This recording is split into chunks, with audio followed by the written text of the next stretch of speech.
Hello, and welcome to 5-Minute Find, where we show you something you might have missed on Ancestry.com in 5 minutes or less.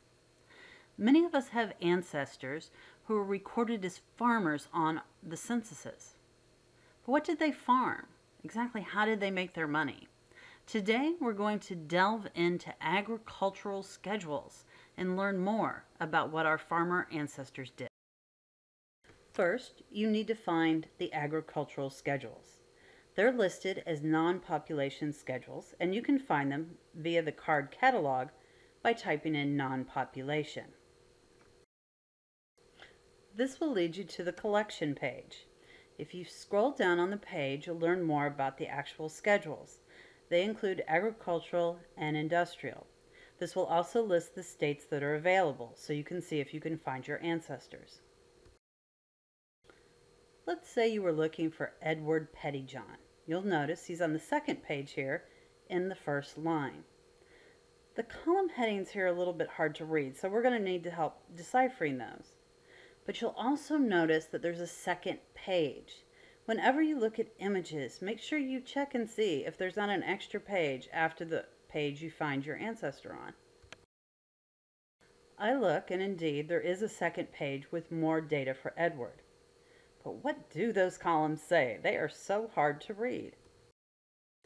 Census.gov usually has information on all the different census forms. I type in 1860 agricultural census form, and sure enough, I come up with a PDF that will help me find what I'm looking for. You'll notice there are no printed instructions for the 1860 agricultural schedule. But we do have clear, easy-to-read column names, and that is going to help us decipher what is on the page. I created a spreadsheet with all the column names, so as I find my ancestors, I can just start filling in the values, and then I can go back and read them easily.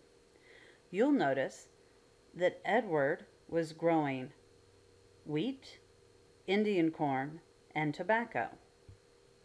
You'll also notice that he had over 1,000 acres of land, and that his value of his farming implements and machinery was over $4,000.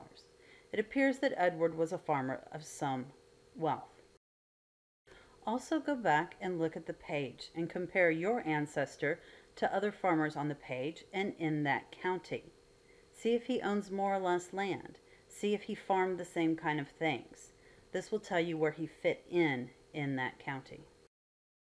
So once you discover your ancestor is a farmer, don't forget to go look for agricultural schedules. You'll find them for 1850 through 1880 in some states.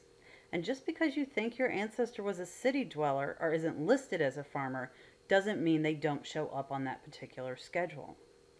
You can find a copy of the 1860 spreadsheet in the description of this video. This has been 5-Minute Find, Down on the Farm, with Ann Gillespie Mitchell. Hope you learned something new today. Happy searching!